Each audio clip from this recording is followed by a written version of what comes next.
Hello, I'm Sandra, and welcome to the training What to Expect, a guide for those sharing case file reviews during the monitoring visit. This training is designed for those who will be presenting guided case file reviews during the Office of Child Care monitoring visit.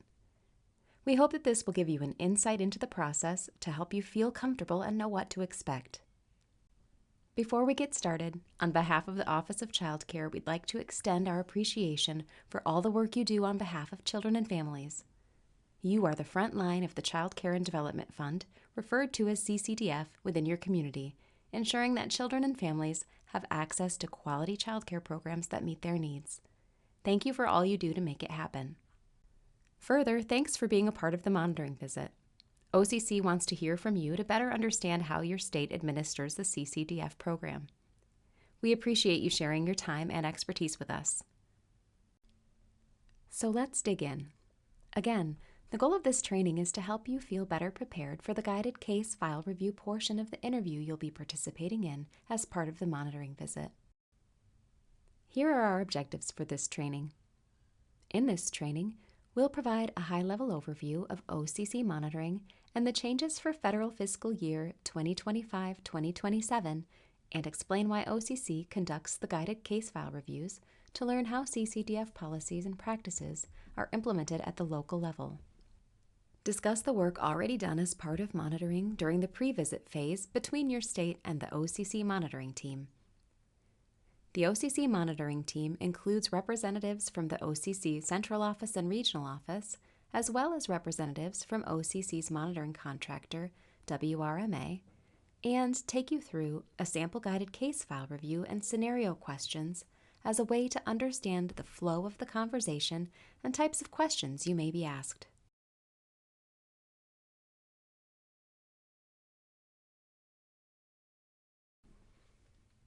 Great. Let's begin by developing a clearer picture of OCC's monitoring of CCDF. Your state receives federal funding through CCDF to support part of your early childhood system. The funds allow children and families to enroll in child care programs that fit their needs and help children succeed in school. These CCDF funds are administered through the Federal Office of Child Care. Federal regulations require OCC to monitor states' implementation of their CCDF program every 3 years. The goals of the visit are to ensure your state's compliance with CCDF provisions and approved CCDF plans, and to identify technical assistance needs to help your state meet CCDF requirements. It's important to remember that OCC monitoring is not a gotcha. Over the last few months, OCC has been working collaboratively with your lead agency to understand how CCDF is implemented through state and local policies and procedures. In addition, your state's leaders and the OCC monitoring team have worked to build the schedule for the monitoring visit. As a part of those conversations, your state leaders selected those individuals best positioned to share what CCDF looks like in action. That's where you come in. The OCC monitoring team offers lead agencies the option to provide guided case file review office hours for local level staff and supervisors. The guided case file review office hours clarify expectations and continue the discussion of the on-site guided case file reviews. During this call, local level staff and supervisors have time to discuss the case file selection criteria, walk through the guided case file review process, and ask questions. The OCC monitoring team will also share available resources. After completion of this training module, we strongly suggest that local level staff and supervisors utilize the office hours to help understand and prepare for the on-site visit. During the pre-visit phase, OCC conducts a review of the state's approved CCDF plan, as well as a document review of your lead agency's high-level documents, like rules, regulations, policy and procedure manuals, and licensing monitoring checklists to understand how CCDF is administered. During the on-site monitoring phase, which typically lasts about 3 days, the OCC monitoring team will meet with numerous state-level staff and local-level staff like you to help understand the lead agency's policies and processes in action, acknowledging that you know the work best. It's important to note that in federal fiscal year 2025-2027 monitoring, there is more emphasis placed on guided case file reviews and interviews with subsidy and regulatory staff to better inform the OCC monitoring team on the implementation by local entities throughout the state. Therefore, there is an increase in the number of case files that will be reviewed on site. The number of case files for your state is based on your CCDF administrative structure and has been discussed during pre-visit planning. During the guided case file reviews and interviews, the OCC monitoring team will ask questions about the processes in place to help clarify policies or processes that were reviewed during the pre-visit phase. Remember that monitoring is not an audit of your case, but rather a conversation about your state's processes and procedures. Let's turn now to listen to a sample guided case file review. The case file review also includes some scenario questions.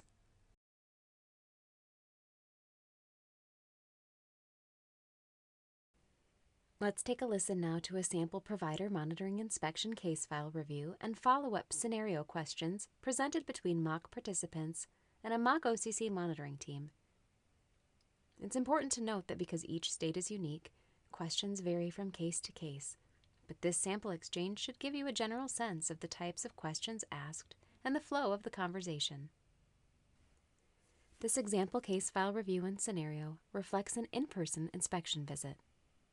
Participants will likely be gathered in a conference room within your state's facilities. As a reminder, if your guided case file review session is held virtually, a web conferencing software will be used and additional technical support can be provided.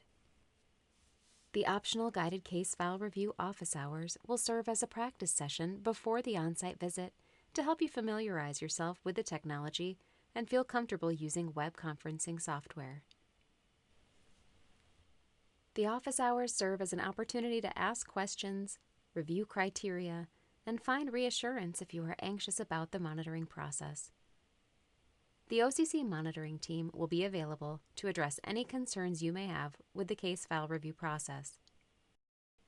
Here's a little background before diving into this sample case file review and scenario. During one of the monitoring visit planning sessions, the state, which is our made-up state of Washington, was asked to identify child care provider inspection reports for each CCDF eligible provider type that covers the following criteria: pre-licensure inspection for licensed providers, annual inspections for licensed providers, annual inspection for license-exempt providers, and in-home provider inspection if applicable. Keep in mind that a single case may fit more than one category.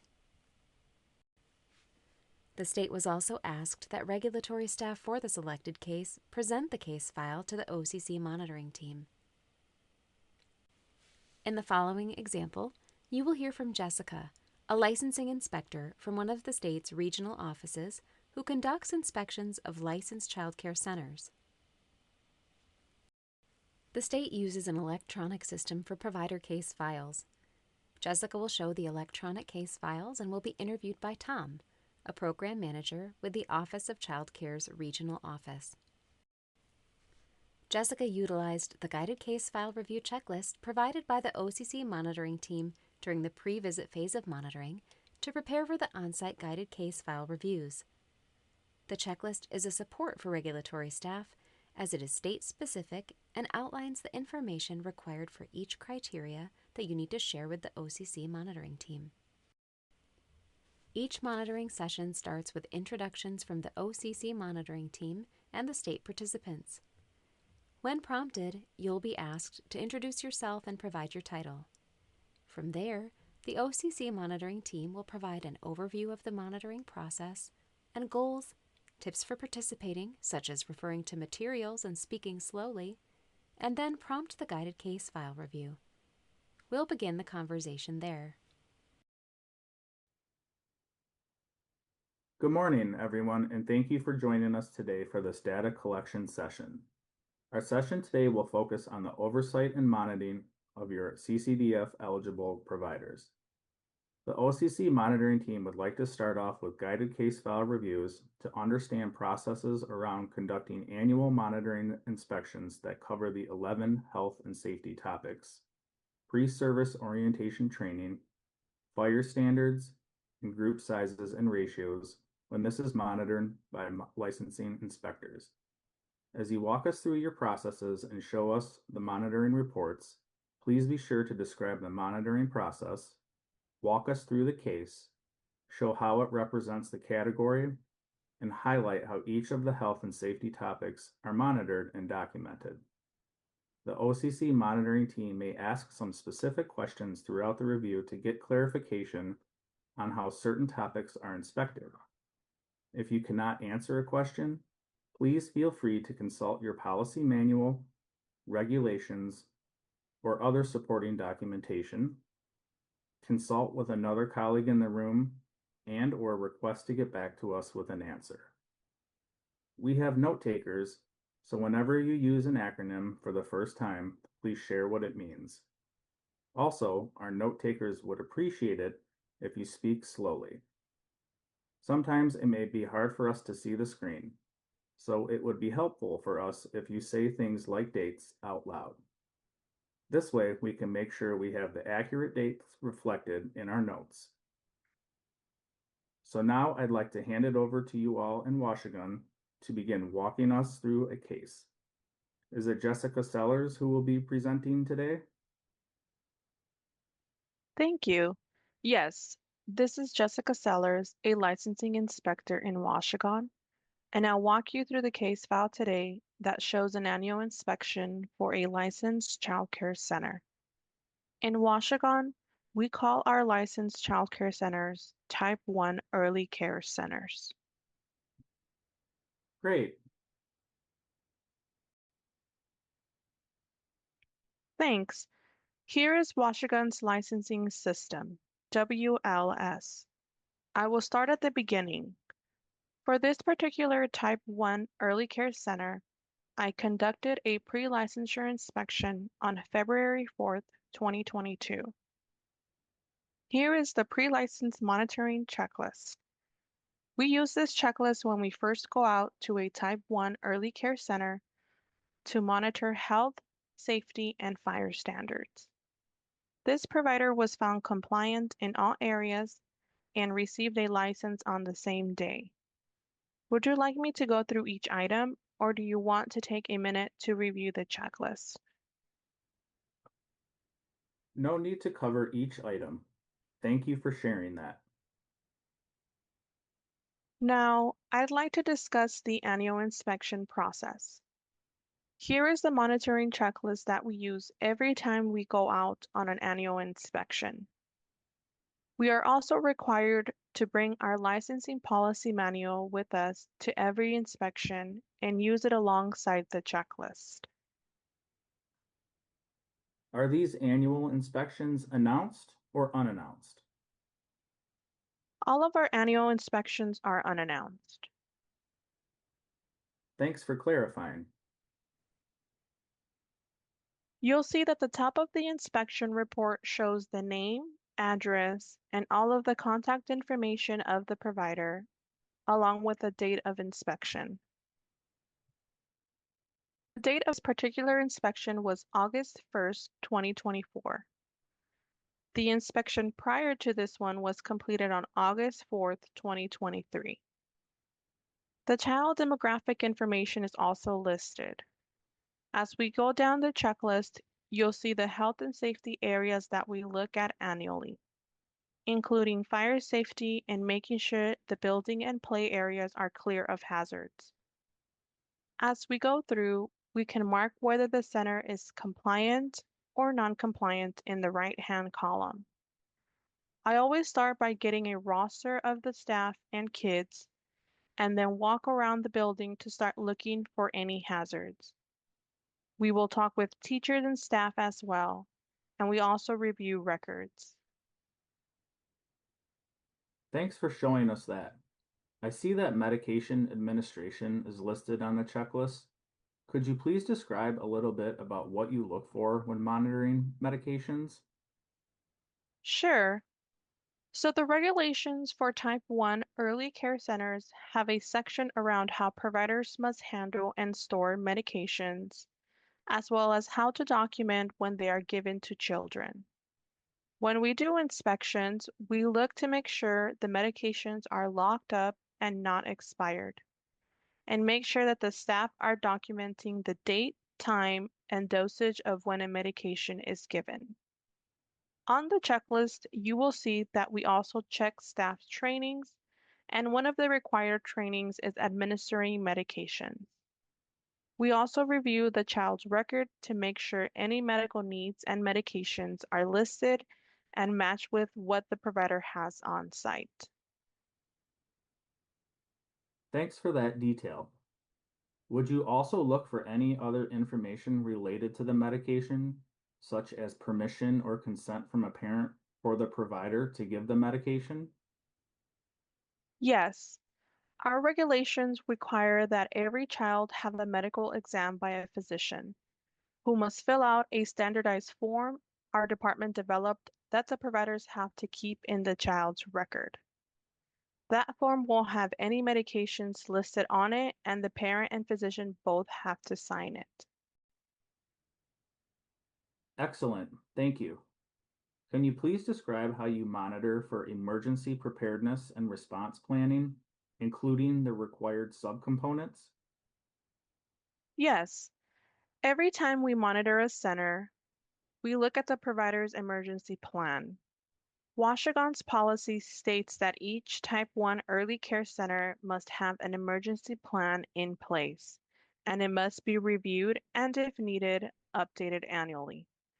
We check to make sure the emergency plan includes procedures for evacuation, relocation, shelter in place, and lockdown, while having processes in place to continue operations during emergencies.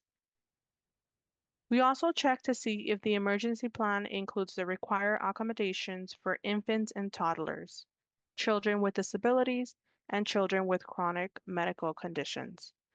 We look for evacuation cribs, emergency bags with needed supplies, etc. Each center must also conduct practice drills with all staff on their emergency plan. Thank you for that information. For the practice drills, does this include volunteers as well? Yes, all staff must participate in practice drills. Volunteers are included as staff. Thanks for clarifying. How do you monitor for communicating and reunifying with families during emergencies? Oh, yes, that is also something we look for in the emergency plans. We are using our policy manual alongside the checklist to ensure we are looking for each component of the emergency plan policy. What do you look for to ensure child care providers are trained on the emergency plan? Like I mentioned earlier, staff training is on the checklist, and one of the required trainings that all staff, including volunteers, must take is Washigan's Emergency Plans 101.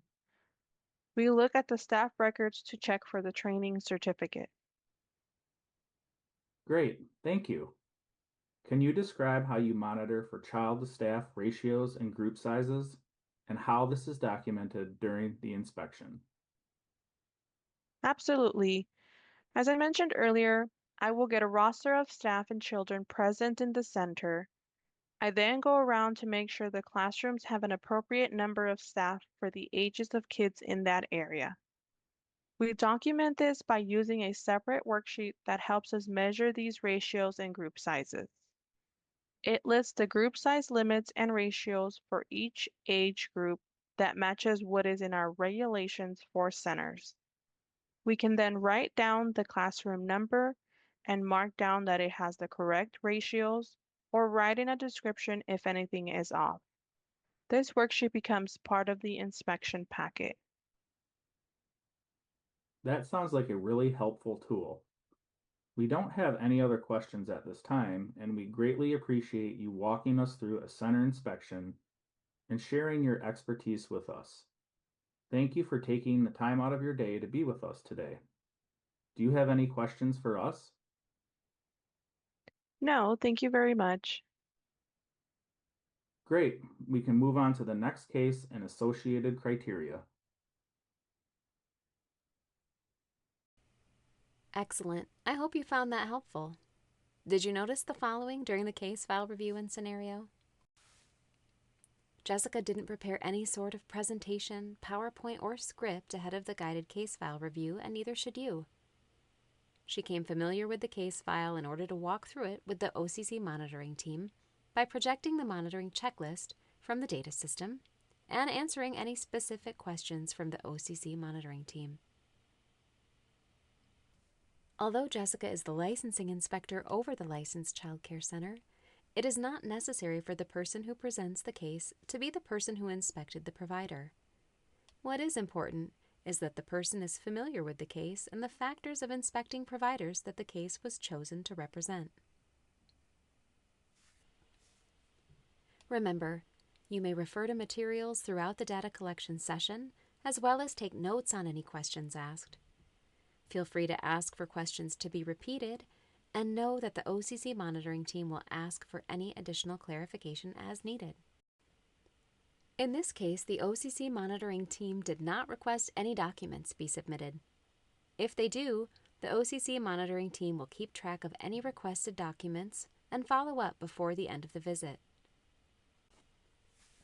We didn't see it in this conversation, but note that it is okay to turn to another person in the room if you think they might better know the answer to the question.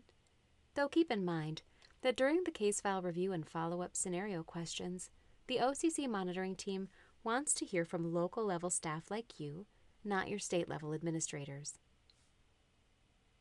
And remember that it's also okay to say I don't know or to follow up on a question after the session. Personally identifiable information, or PII, is information that can be used to distinguish or trace an individual's identity, either alone or when combined with other personal or identifying information that is linked or linkable to a specific individual. Because monitoring looks at actual case files, such as paper files or files in your data system during the case file reviews, PII comes into play. However, cautions are observed to ensure that this PII remains secure. You may share documentation and your data system that includes PII when we're on site during the monitoring visit, or via your screen should your data collection session happen virtually. The OCC monitoring team will not leave with any information containing PII, nor will the OCC monitoring team document PII in their notes. If you are asked to send any sample versions of documents following the visit, please send blank versions. Do not send or upload documents that include PII, like Social Security numbers, addresses, dates of birth, etc. Should you have any questions about a document that may contain PII, please reach out to your CCDF administrator before sending the document. Thank you again for taking time to complete this training. As a reminder, in the event that your guided case file review session is happening virtually, watch for details regarding sessions to support your comfort with technology. Should you have any questions regarding selecting case files, contact your CCDF administrator to reference your state-specific guided case file review checklist. And remember, the OCC monitoring team will offer optional guided case file review office hours to your lead agency to clarify expectations and continue the discussion of the on-site guided case file reviews. We look forward to talking with you during your monitoring visit.